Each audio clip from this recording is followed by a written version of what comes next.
What's going on, y'all? Welcome back to basketball, and more importantly, welcome back to Ideal Offseason, the series where I get to put the GM cap on for a little bit and help a team navigate through their offseason. We try to be as realistic as possible with this series, meaning we're going to take a look at each individual team. We're going to do all 30. I promise you we will. And we're going to take a look at each team's specific needs and try to address them so that we're leaving the team in a better spot than where we found them. Take the Washington Wizards, right? They're a rebuilding team trying to just incrementally improve a little bit every year. That's what we're going to try to do for them in the offseason. The Lakers got Luka and LeBron. We're obviously trying to help them win a championship, right? And today we've got the Miami Heat, right? And so this is going to be an interesting one. And typically the rules for ideal offseason are that their picks have to be determined and their season has to be over, right? That's kind of the criteria for us doing an ideal offseason. But if you'll notice behind me, the Miami Heat are still playing as of right now, and it's halftime. It's not looking good, so your boy's breaking the rules a little bit, and we're presuming that the Miami Heat are entering their offseason in about 20 to 30 minutes. So, you know what? That's what we're going to do today. But hey, before we jump into it, make sure you guys like, subscribe, and comment. I've responded to every single comment to my YouTube channel up to this point, and I intend to keep on doing so.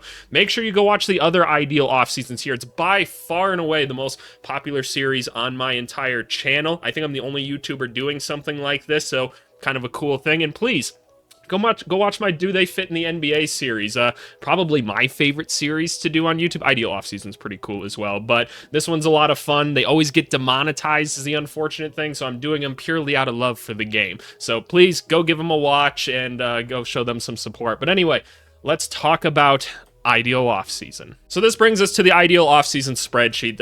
If you guys have been on my channel for any length of time, you guys know I build a lot of spreadsheets. It kind of helps me visualize and articulate the stories that I'm trying to tell in my channel. You can actually get access to this spreadsheet. It's really easy. If you go in the description to this video, there's a link to go join my Discord. If you go there and go to the announcement tab, you can get access to this spreadsheet. It's really easy. Just read the damn instructions and you'll get exactly what you want. And you can have free access to this sheet. I'm updating it all the time, so should be a cool thing. But what does this spreadsheet do? It gives us a breakdown of the team's roster, a little bit of look at the depth chart, gives us some EPM numbers here to kind of help you evaluate the players, gives a little overall basis to that, talks about salary cap and draft picks, all this fun stuff that we're going to be talking about. And when it comes to the Miami Heat, this is an interesting team, right? This is a very interesting team. One of the more, we'll say, well-run franchises in the NBA, one of the premier three franchises that don't believe in tanking, right? There's kind of three teams that like tanking in a certain aspect is how I should say. They go out and they try to win every single game. That's what their culture is all about. The Indiana Pacers follow that, the Miami Heat, and then the Utah Jazz. The Jazz haven't been very good, but, you know, they're rolling people out up until, like, the end of the season when everybody kind of quits in March and April. So just kind of know that that's the MO of these teams. We're starting to think that the Clippers might fall into that category as well, but we're going to have to see. But the Miami Heat this season can be, I guess, grouped into the idea that it was a Jimmy Butler season, right? It was the end of the Jimmy Butler era. And before we say anything, I need to get something out there about the Miami Heat because, I peruse around NBA Twitter and stuff like that. I'm going to keep it real with you. Heat fans are the whiniest people ever. Here's the thing, and you guys are going to hate that I say this, you guys sound just like Celtics fans. Just like Celtics fans. As soon as things don't go even remotely your way, you guys complain about everything. Oh, I don't want this. I don't want this. You should do this. You should do this. The Miami Heat, we need to give context to this, have had so much success in recent memory, more than any team should really be able to dream of, right? Like them, like, who else do we even want to put in there? Like Celtics, I guess Lakers as well. Like, those are like the three teams that I feel like have had the Warriors. Definitely the Warriors, excuse me, in terms of recent memory. But just success just keeps following you guys, right? I know you didn't get a championship in the last 6 years. Oh, boo-hoo. You were in like 4 straight conference finals. You went to the finals. Like, some of us other fan bases would kill to have a season like that, right? I'm a Bulls fan. It just hasn't happened in years. I wasn't alive for the Jordan era. So, Heat fans, before we get into the comments of this video and you guys go, oh, EVC, this season was so bad, it was so bad. Shut the fuck up. Shut up. You guys have it so good. Relax, okay? Relax. Yes, the Jimmy Butler thing was very mishandled, and yes, it could have been better. Maybe you could have gotten more if you would have moved him sooner. Oh, well. it happened, right? You guys had a great run with Jimmy Butler. Like, he's one of your most successful players ever. He's gone now. What are we going to do with this team going forward? Well, I'm not quite sure yet, if I'm being honest with you. I go into these pretty blind, and then I kind of figure it out as I go. So we're going to see. But I say let's just start off with the roster. What do we still have on this team as of right now? Well, we got Bam Adebayo, one of the better two-way players in the NBA at this point. Defensive monster still. You've got him under a 4-year contract still, so shout out to Bam. Solid player offensively. I feel like he gets better offensively every year. I'm kind of bummed that we don't see as much handoff action with Bam as we used to, but they also don't necessarily have the personnel to run it with him, so I totally understand. But Bam, one of the better players we have in the NBA. Tyler Hero, kind of on a steal of a contract is what it feels like now. Just had his first All-Star season. A big congratulations to Tyler Hero. I think it'll be a tough All-Star season to replicate, but the scoring, the shooting, it's all there, right? I think we all wish that the playmaking could be a little bit better, but if there's one thing we saw this year is that Tyler Hero can get to his spots and get buckets, right? That's awesome. And again, maybe part of the playmaking issue, and I'm only going to say part of it, is the cast around him is a little bit rough at times, right? Because don't worry, we'll get to the rest of the people, but I still feel like the playmaking and the reads are a little bit slow sometimes, not always to the right place, is what it is. Defensively, about league average right here. By the way, for those of you that don't know what EPM numbers, basically, you can look them up. It's estimated plus minus, and I know for some of you think plus minus ABC, who gives a shit about that? It's estimated plus minus, a completely different stat. It's a way to kind of individualize players and kind of give an overall to their offense, defense, and then just overall. So Tyler Hero's basically 92nd percentile in the NBA. 0 would be the worst, 100 would be the best, right? So that's how you look at that. About league average defensively, elite offensively. Awesome. They got Andrew Wiggins, who continues to just be a very solid player at this point in his career, like pretty solid all around. He's going to have games where he's going to get you 20-something points and grab a ton of rebounds and play good defense. Cool. He's not lighting up the league like he maybe hoped to at one point or another. Terry Rozier, the bane of Heat fans' existence right now. I can't believe that Terry Rozier didn't work in Miami, because didn't he just feel like a Heat culture guy that when they went and traded for him, how long ago was that? Was that just last season? Was it really? I can't remember. But when they got him, I'm like, oh, scary Terry in Miami makes a ton of sense to me. And it's gone bad. He was so bad this year. He was just downright unplayable for them at points. I mean, look at these numbers. Like 38th percentile offensively, 12th percentile defensively, 23rd overall. Bad. Heat fans, let me just get you excited now. We're going to try to trade him in this video. We're going to try to get him out of here.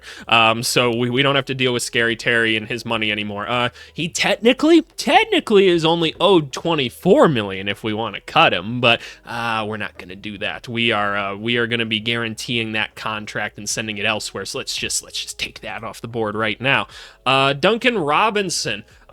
You look at Duncan and, like, offensively, I really like what Duncan Robinson does. He shoots the shit out of the basketball, and there's times, too, where he's, like, sneaky good at getting to the hoop. Like, he'll catch it after a couple times of raining threes, and he'll drive to the hoop, make the next right pass. Like, I really like him as a role player in that sense. Obviously, defensively, he's not the best, but look, if everybody was good at everything, like, I don't know. If you're complaining about, oh, Duncan Robinson can't play defense, look, man, like, not everybody's LeBron James. Just shut up, all right? Shut up and go back to playing 2K. But anyway, Duncan Robinson's owed a lot of money still. He technically is only owed $9.8 million if we really wanted to, but look, it's a 1-year contract. This feels like a guy that we could move somewhere, maybe try to get some more talent. Maybe I'm not opposed to keeping Duncan Robinson, because I do think he has some value on this team and I like what he's able to do.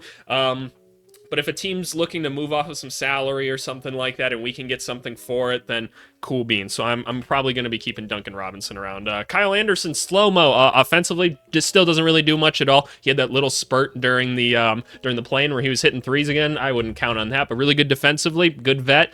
2 years, $9 million. It's not ideal, and this is ideal offseason, so I don't know. We'll see what we do with them. Haywood Highsmith, defensive specialist, that's pretty good at shooting threes at this point. Doesn't really do much else for you offensively, but 1 year left. Pretty reasonable salary. If we want to keep him, we can keep him. Khalil Ware, the rookie. I remember when he was drafted, we all said, oh, Khalil Ware. Like, I know he was a really hot commodity for people that were kind of in that middle of the first round for the draft, because we all kind of said, look, I see the upside of this guy. Then the Heat took him, and we were all like, oh, damn you, Miami Heat. You guys guys always just get the guy that, like, as soon as you pick him, we know it's just going to go really well for you. And we didn't see him for like half the season. They were developing him, apparently working on him. Udonis Haslam apparently had him in the gym all the time, probably taking him to the hood and stuff, because that's what he does with everybody, and like scares the shit out of him. And he's like, this is what life's going to be like if you don't listen to me. And everyone's like, oh my God. So Kel'el Ware came out, balled out. The three-point shot, like, isn't there yet, but he is so much better than I thought he was going to be in his rookie year. I kind of figured he was going to be a project, and he's already way better than I imagined. Some bad habits that need to be broken, but he's a rookie. Who cares? 71st percentile offensively, 80th percentile defensively. They were kind of messing around with him and Bam as kind of this like little front court thing, and it kind of worked out in moments. So kind of cool. Kevin Love. Kevin Love, honestly, pretty good numbers overall, but does Kevin Love want to be here at this point in his career? Is he wanting to contend for a championship? Potentially. Maybe he just wants to chill in South Beach. I don't know, but he's here on the team. Jaime Jaquez Jr., sophomore slump. It happens. It really happens. People get you on the scouting report a little bit longer. He's not a guy with a ton of like natural athleticism, even though he's in the dunk contest, which he didn't have a great showing in the dunk contest, but like he's not like that quick. He doesn't have great handle. Like he's very fundamental, has some good footwork. That's his game, and he just was not able to get it going this year. Technically a team option on the deal. There's no reason not to bring Jaime Jaquez back, so we're going to be bringing him back. Nikola Jovic, he just feels like the definition of like a solid backup power forward, right? Can put the ball on the floor a little bit, shoots the ball well enough. Defensively, he's more than fine. So yeah, I'm definitely going to be picking up his team option again. It's 1 year left. Let's try to prove it, man. Let's show that you can be something. Pell Larson, I believe it's Pell. I think that's how you pronounce it. Rookie from this last year. Spoelstra seemed to like him. His contract isn't guaranteed. It's less than $1 million guaranteed, but he'll be coming back. He played solid enough this season. Hopefully will become a 3-and-D guard for them in the future. And then technically Keshad, I believe, Johnson was on the team. He did not play very many minutes at all, and he has a team option for this year, but we are going to be declining your option, my boy. So sorry, you are already off the team. And now you'll see, I've got 3 roster spots to work with. Let's move over to the salary cap space, because I know there's a couple names missing from that list because they're free agents, right? And that's important to know. By the way, my hair is a mess right now. I just got done playing in my elite pickup league, and your boy had been hooping recently. Today, I only got 2 shots off. Only 2 shots off. Not because I couldn't get open. My teammates weren't getting me the ball today after they were clowning on me for not shooting enough. Your boy had a couple elite performances. Now I don't get the ball no more. I don't understand it. I need consistency in my life. I really do. I took 2 shots, went 1 for 2 today. That's it. That's it. That's really all I did. I got some rebounds. I got like 2 assists. Just didn't get to touch the ball at all. And I'm the point guard. How the fuck did that happen? I don't know. Let's check in on the Heat game. It's 96-51. This isn't looking very good. And that was our Miami Heat update in real time. Look at that, huh? Word of the day. Word of the day is false start. For those of you that don't know, I put a little word of the video in every video, and if you can put that into your comments, I'll know you're a real one. That way I know you actually took the time to watch the whole video. On the last Ideal offseason, so many of you did not watch the whole video. So many of you fake viewers. Anyway, let's talk about their cap situation. So there's 4 levels to the NBA cap. And if you want more in-depth explanations to them, go watch the first video in the series, the Phoenix Suns one. I go into much more detail, but here's a very brief breakdown. You have your cap line. Once you're past the cap line, you can only re-sign your own players to anything more than a minimum. After that, you're only giving out minimum contracts. Luxury tax. Once this hits 0, then your team gets way more expensive. The first and second apron were added because the NBA was sick of star players being traded all the time. Once these numbers hit 0, your team gets restricted a bunch. It's really hard for you to make certain moves. Your team gets even more expensive. So if you're in these aprons, you better be a contending team, right? You better be a contending team because you are locking your team down. It is really, really hard to make moves after that Phoenix Suns, making it damn impossible for me to do anything. So the Miami Heat haven't even crossed into luxury tax as of this very moment. But we'll see where we're at with the end of this video. Like, they're not really a team that's necessarily afraid of the luxury tax by any means, but here we are. And then our draft pick situation. It's not the best and it's not the worst either. We're missing quite a few second-round picks. in this, which, whatever, they've been trying to win basketball games for a while. So considering like the success that this team has had, this is a pretty good situation. We do have the 20th pick this year. It's the Warriors pick. We lost the Heat's own pick to the Thunder this year. They can't keep getting away with this. The Thunder just have everyone's pick. I am so prepared for Philly to not get a top 6 pick and OKC having like damn near 2 lottery picks and just being like, this isn't okay. We can't let them get away with this any longer. But we have the 20th pick, so we can go and get something on this team, right? And just looking at the roster as is, the point guard is the glaringly obvious issue, right? That is a big thing that we need to fix. And look, if we go over to free agents right here, let's go over to the Miami Heat because we want to plan ahead a little bit, right? So Duncan Robinson, we already talked about him. Jaime Jaquez, we talked about. We already let go of Keyshawn Johnson, Isaiah Stevens, Josh Christopher, Drew Smith, rip Drew Smith, man. He looked like he was going to be something, and then he got hurt. I liked Drew Smith a lot. But Davion Mitchell's the one, right? We've all seen Davion Mitchell in these playoffs and in these play-in ever since he got to the Miami Heat. Again, a guy that once he got to the Heat, we all went, this screams Heat culture guy, right? He was really showing out for them. So I want to leave a spot here basically just saying like, look, we're bringing Davion Mitchell back, right? It seems pretty obvious that we should be bringing him back, so I want to plan on it at the very least. And you know what? I'm even going to do this so that we can just plan on him being back. I'm not saying he's going to be the starting point guard. I honestly prefer not to, most likely, but he's there just in case. So we're planning on it. We're going to give him a salary and everything at the end of the video because that's when free agency happens. It's like after the draft and after trades, things like that. That's when I want to do it. Plus, we can go over the cap and like into luxury tax to sign him for what we need to after that. So this is what I want to do. But where do we want to take this team? If we're being realistic, I know Heat fans probably want a teardown in a rebuild. I know they do. It's just not what they do. It really isn't. They try to stay competitive, and here's the perspective that I'm having with it, right? Because I know some Heat fans like, no, blow the team up, blow it up.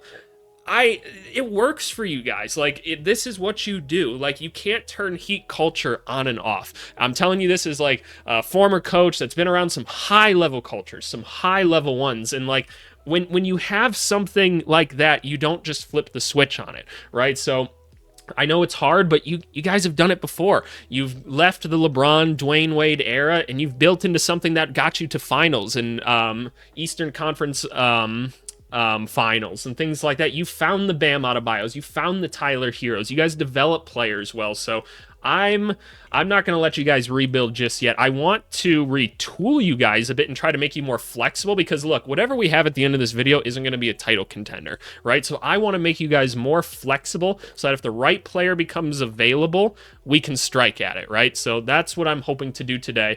Let's start moving over to Fanspo and talking trades. Alrighty, so back here on Fanspo. Those of you that don't know what Fanspo is, probably haven't been on the channel much before, but really cool website. I'm not sponsored or anything, but where you can do a bunch of different things like drafts, make big boards, do trades, all that fun stuff, right? I don't want to go for, I'm just getting it out there right now, I'm not going for Kevin Durant in this one. I don't think adding Kevin Durant to this team, like, I wouldn't trip about it, but I don't think that that's necessarily the avenue to go. I feel like, I don't know, I feel like we need something more sustainable. I'm not even sure I want Kevin Durant to have to be like a number one option on a team at this point in his career. Like, as good as KD still is, and Kevin Durant is amazing still, like one of the best players we have in basketball, but dude's like 36, 37. Like, do I really want to bring him into this team and be like, bro, you gotta drag this team? Could I see it? Sure. Am I going to mock it up? No. I'm also not going to mock up like a Zion Williamson type deal. I just don't think the Pelicans actually move him. If they do, I think he's a guy to go get involved with. I think that'd be really good to go after, but I'm personally not in the camp of just mocking up a Zion trade. That doesn't make sense to me right now. I don't think the Pelicans should do that. So we have to explore elsewhere. So what do we want? We need a point guard, preferably someone that can go score some points and generate some offense, right? That's my first thought. We're kind of in that Orlando Magic territory. We need a scoring guard. And that immediately gets me to thinking about Anthony Simons, right? He's a Florida kid. He can go get buckets with the best of them. Doesn't necessarily scream Heat culture guy to me, but I do remember watching that one interview of him where he was like, oh man, there's points in my career where I've wanted to ask for a trade, but I just don't want the judgment of it. And that made me so sad. I'm not gonna lie, that made me really, really sad to hear. Because, like, yeah, he's been in a pretty shitty situation in Portland where things haven't been going very well. He's not really a part of the future. It's a 1-year kind of prove it contract, so I feel like we could get him for cheap. I feel like his value's probably decreased a little bit. And, like, look, this guy can go get you 25 on any given night. Dude is a bucket. Defensive liability at point, sure. Let's throw him in heat culture and see what happens, right? I know that's not a magic potion, but I want to see what happens. We put some good players around him. You'll have a ton of defensive players around you. I think that could be kind of an interesting thing. So here's what I want to do. I want to move Anthony Simons over here.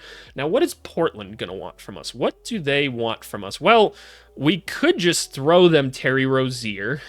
He is less money, not expected to play quite as much. He can play without the basketball like Simons can. It's a 1-year deal. Is that really, like, enough in and of itself? I would assume we'd have to attach, like, some picks to it, like some second-round picks, which I personally don't care that much about.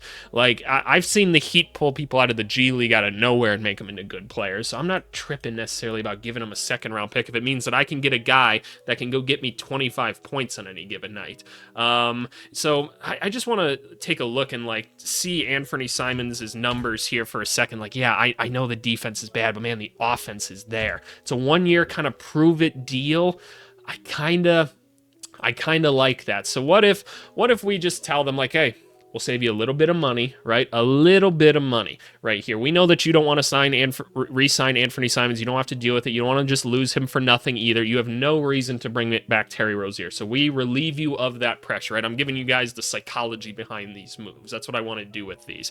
And then I think we throw some, like, a pick or something at you. Based off where the NBA market is nowadays, picks are way more valuable. That could trade this or that can change this summer. That could change this next year. I mean, from last season to this season, the trade market has, like, flipped completely as to what goes for what. So in my mind, I feel like we can, like, we're not giving him a first-round pick. Don't get it twisted here. I'm just trying to decide if it's 1 or 2 second-round picks. Maybe we even swap something else. Could we save them a little bit of money elsewhere? Like, do they want to pay Rob Will at this point?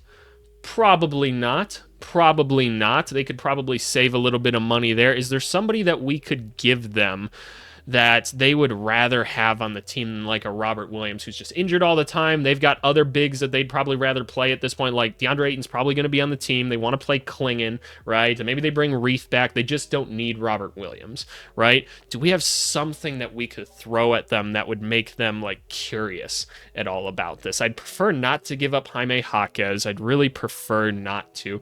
Duncan Robinson, that's more money for them, so that doesn't quite make sense. Haywood Highsmith, 3-and-D type of guy, feels pretty redundant, just like a worse Kamara, so I'm not sure we have something in that. This might just be something where we have to throw, like, a second-round pick at them, because, like, I don't know, like, more people will probably be interested in Anthony Simons, so maybe I should just err on the side of caution and say that, look, I got to give you both these second-round picks, right? It leaves us without anything for maybe 2027, so maybe I'd rather hold on to that. So maybe I give you this 2031 and this 2026, who both of them are swap rights anyway, so we send them over to the Blazers. You're getting a really good offensive player in here, but it's also a 1-year deal, isn't it? And we're not guaranteeing a contract out of it. You know what? Give me those picks back. Give me one of those picks back. Give me this 2031 one back. I'm trying to work through the negotiation in my head.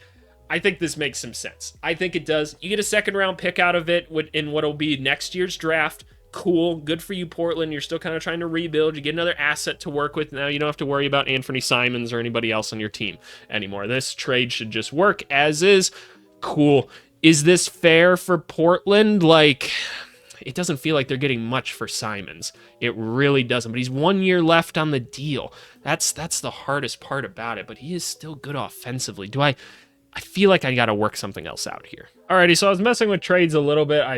There was a bunch of teams that got into this at some point, but here's kind of what I settled on. All right, I think what would be the most beneficial to this team right here is if we just kind of package like another maybe somewhat interesting young player in it, and it's gonna be Jovic. I think I'm gonna send Jovic over here, and we're gonna take back Chris Murray, who has not been able to get really anything going in Portland. We take him back.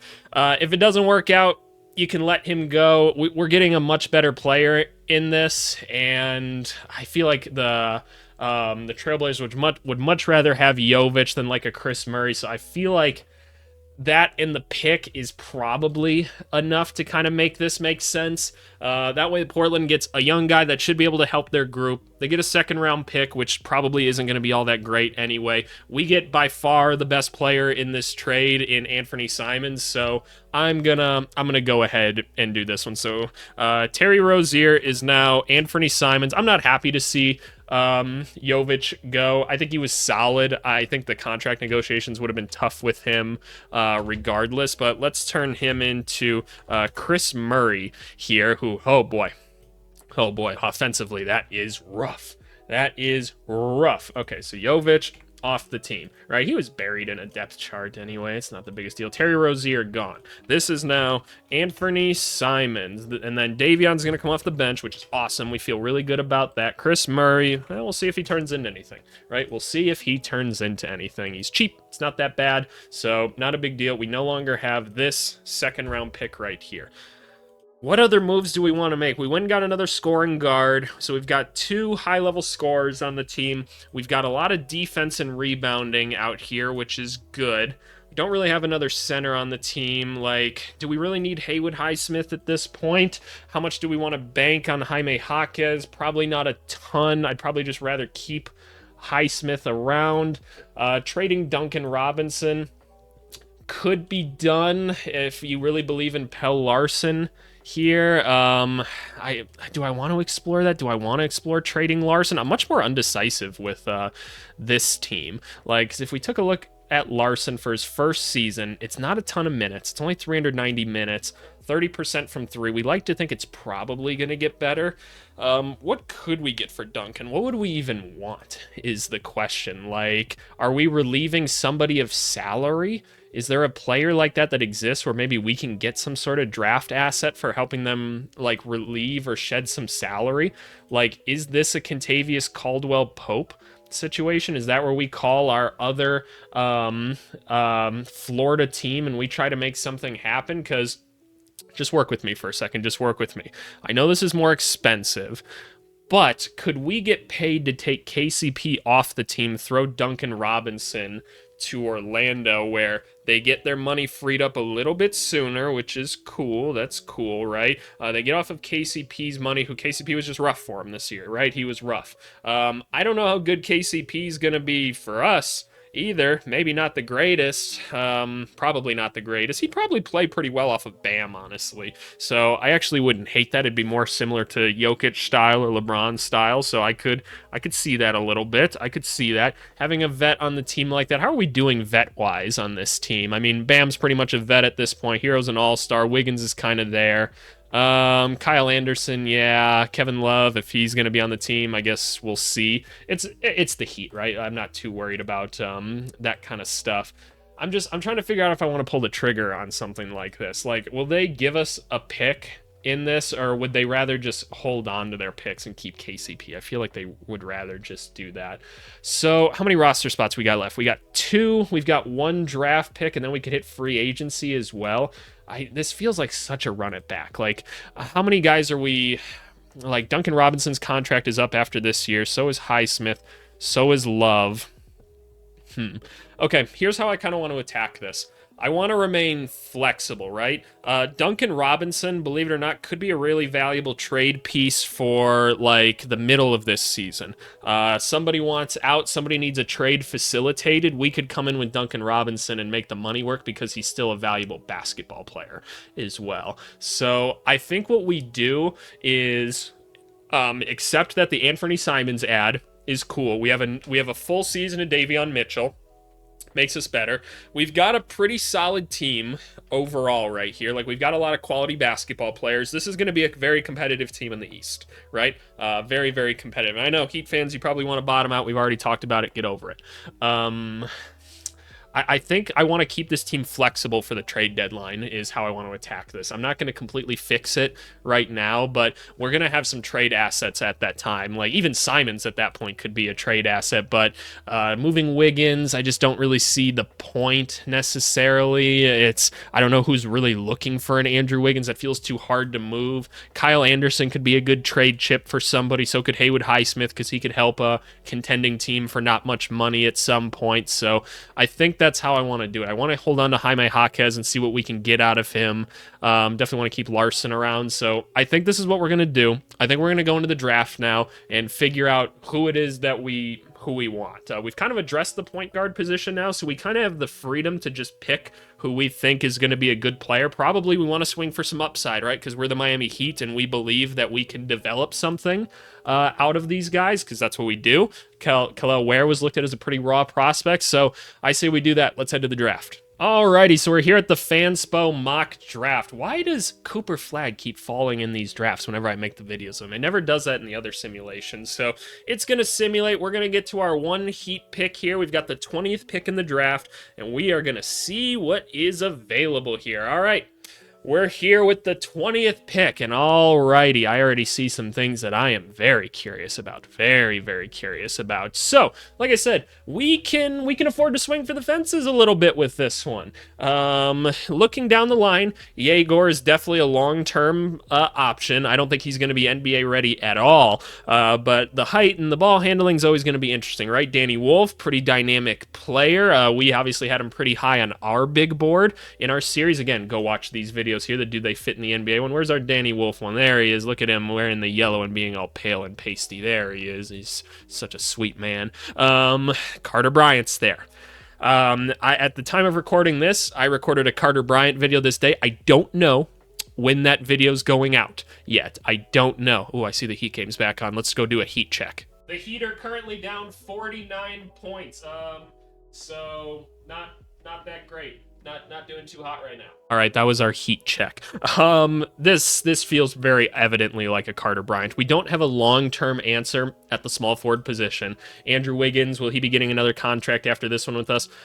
Probably not. Jaime Jaquez Jr., not exactly a high ceiling player is how we look at him. But when you look at Carter Bryant, it's all just raw athleticism and like potential. Like that's what we're drafting him off of. He started like 5 games for Arizona this year, only scored like 6.5 points per game. But when we watched the film of him, we're like, wow, the shooting form is really good. He made his threes this year, like really good catch and shoot player. Defense, solid, because he's such an incredible athlete. Like he's such a good athlete at 6'8", 225, moves really well, makes a lot of defensive mistakes, but is able to make up for it because of his athleticism, and a sneaky good passer. Can't do much with the ball right now, but this is kind of the perfect player you throw into Miami and just say, hey, this guy's got all the talent in the world to go become like a starter, like 20-point-a-game guy in the NBA. All the talent's there. You just got to pull it out of him. This feels like a blessing from above. We are going to take Carter Bryant with this one, and that's it for us, y'all. That's the draft. Alrighty, so let's add Carter Bryant to our roster right here. And if we go and look at NBA contracts, 20th pick right here, this is how much he's going to make in his first season with us. So let's go ahead and throw his salary in. Obviously, we want to avoid the aprons right now, which it looks like we're going to be able to do pretty easily. He gets a 4-year contract with us. He doesn't have any stats here because he isn't in the NBA yet. And we're just going to throw him here for now. We're going to hope that he can find more playing time as the season goes on. Probably going to be a bit of a project, but this is for a 20th pick, the upside on that is pretty crazy. Like, I'm going to be real with you. I do like him a lot as a prospect, but it's going to take a minute. So yeah, Miami, you're the most capable team of doing it. So there you go. You get to have some fun with this one and play around with a super athlete here. So there goes our pick. Boom. There it goes. We got one roster spot left. It's time for free agency. What do we need on this team? We could probably use another center. That feels pretty apparent. We have a ton of wings, like a ton of wings. If Kevin Love's going to be back, he can play some center for us. So we do have like three guys. I'd probably like to go get another. Tyler Hero can handle the ball a little bit. I hate having this many like power forwards and small forwards on the team, but this team's gonna have to be active during the trade market. It's just gonna have to, and I don't really want to move these contracts, kind of like what we were talking about before. So let's move on to free agency. Alrighty, so looking here at free agency, we talked about wanting to find another center for this group. Who's it gonna be? That's the question. Who could we get? We already had Thomas Bryant recently, so I'm not quite sure we're going for that. We can only offer minimum contracts to anybody that wasn't on this team already, because we are out of cap space here. So we're down to just a minimum contract, which again, I'm not tripping about, because we don't want to be an apron team. We want to have all the flexibility to make moves in the world. And there's no point in this team being a luxury tax team. Like, this is a pretty good basketball team overall for not being in the luxury tax. So you should feel pretty good about it. We also have to, oh wait, no, we have to sign Demean Mitchell, don't we? Shit. Oh man, we didn't give him his money yet. Okay, I have hit a problem here, because I'm just going to make a guess that Demean Mitchell, we can probably get him for $8-9 million, because let's be honest, right? He had a good, like, 20 to 25 games with Miami. That's the best we've seen out of Demean Mitchell, was those 20-25 games. So I think we can get him on a steal for, let's say, 8.5. I think that's fair. 8.5 right here. Give him 3 years or something. I think that that's probably the way to go with him. So now all of a sudden, we're a luxury tax team. That's fine. Let's just not be an apron team, right? This team is pretty good. Like, it's not an elite team. It's maybe not a contender, but this is a pretty damn good basketball team overall. It's a pretty good starting five. Let's just avoid the aprons, so that we have the flexibility to move as needed. Let's try and find a big, man. Let's try and find a big. What could we use as a big? It'd be nice to have a spacing big if we could find one. Because, like, again, we have Kevin Love, and it's hard to find guys like this, but it would be cool if we could find somebody that could step out and hit a shot. Like, it's not going to be Miles Turner or Naz Reid. We can't afford them. Mo Wagner's probably staying put. Looking at these other guys, I know Thomas Bryant does step out and hit shots every once in a while, but could the Heat sign him? There used to be a rule where if you trade a guy, you can't go, like, sign him again, like, the next immediate season. In baseball, you can do that. I don't think you can do that in the NBA still. I like Jericho Sims as a potential option. B-Ball Paul could be an interesting Heat guy, plays with a lot of energy. We're not getting Quentin Post. There's no way the Heat are letting him slide. There's not really anyone else. I feel like you just take the risk with, like, a Jericho Sims. He's going to be really cheap because he hasn't been in the league for too long. His role is pretty simple, just run, jump, and dunk. But there's just not really another option. I actually like Vukacic a lot, but I can't imagine that we're going to be able to get him. So I think that that's what we have to do. I think we go Jericho Sims and just kind of fortify the center rotation here. Just have some lob threats. It's cool to have lob threats. So let's go ahead and add Mr. Jericho Sims here. I know the numbers aren't that great. I understand. He's getting a minimum contract for a reason. We throw Jericho Sims right here. He's getting a 1-year deal. And let's go find those minimum salary projections right here. So dude gets about $2 million right here. And bada bing, bada boom. This is your Miami Heat for next year. I know, it's not that exciting. I know. Look, this team's trying to stay competitive, right? Let's talk about what we've done in this video. We got you a better point guard. We got you someone that can create some offense. He's pretty young, too. Maybe we even get an extension out of this. Like, that's something we didn't talk about. He very well could sign an extension with a move like this, and maybe you want that. He is pretty young still, and he can get you buckets. You develop him a little bit more, maybe you got something more out of him, and then maybe you got a bit of a steal on your hands if you can get him for, like, less than, because what is he making now? He's making 27. I'd have to imagine you can get him for 24, 25 or something like that, because he didn't have a great season last year. He was good offensively, but, like, I think you could get him for less, and if you fix him up a little bit, it could be a steal. So you got a good team between him, Hero, Bam. You're going to hope that Ware keeps getting better. Wiggins is more than solid. You have plenty of wings to go at here. You're hoping that Carter Bryant's your guy of the future. Heat culture just going to have to take over and make him into something because the potential's there. Yeah, that's what you got. You're flexible in case you want to tear things down. Because let's look at it this way, right? Let's say we go into this next season, the Heat just suck, right? The Heat are bad. They're not very good. That doesn't tend to be how it is, but let's just say it happens, right? you can blow this team up relatively easily, right? You really can. I don't think there's a need to move like a Bam. You could move a hero. His contract's honestly pretty good. Simon's on the last year of his deal anyway, so that cap space will just be gone. Duncan Robinson will be gone, right? Like, let's just take these two off the books for a second. Now all of a sudden you've got pretty ample cap space. Again, you don't have Haywood Highsmith on the team. You won't have Kevin Love, right? You've got options here. You've got plenty of options. So I think you'll be fine at the trade deadline. I think this keeps you flexible and competitive, which is, I know, not the most fun place to be, but it feels like where the Heat belong at this point in time. How do they get back to a contender status? Y'all got to draft well again. Y'all got to draft well and lure some other free agent here. Maybe a Zion becomes available or something and you're able to go get him. Then cool. Cool. We're ready to go then. We're ready to go. We've got a shooting point guard around him. I'd love him next to like a Ware or a Bam or something. I think that'd be cool. So I don't know. But this is where I'm going to leave the Miami Heat for the time being. Obviously, I'm curious to hear your thoughts down below in the comments as always. I know not every single ideal offseason is going to be a star player getting moved. Like, it's not realistic. It just isn't, right? And this is where I think the Heat belong. So anyway, I appreciate you guys as always. Let's move on to the comment of the video. Alrighty, y'all. Comment of the video is coming from our Suns ideal offseason video. Again, go give the ideal offseasons a watch. They're all fun in their own right. And then go show some love and support to the Do They Fit in the NBA series, because they're all demonetized, and that's what happens. So the comment of the video comes from Darius Thompson here that said, I spent all day at work looking at Excel spreadsheets, and now I watch this to look at more spreadsheets. Lol. This is better. I'm glad that this is better for you. We can be spreadsheet brothers together. But hey, seriously, go leave me a comment. As you see, I respond to every single comment, every single one. I'm actually caught up as of recording this right now, which is kind of cool. But as always, go join the Discord. Link is in the description below. That's how you get access to the ideal offseason spreadsheet. I can't make it any more clear to you. It's in the announcement tabs. But yeah, no, seriously, appreciate you guys as always, and we'll see you for the next one. Wait, should we do one more? Let's do one more Heat check before we go. Oh my God, the Heat are down 57 points. Okay, that's enough of this one. Thanks so much. Bye.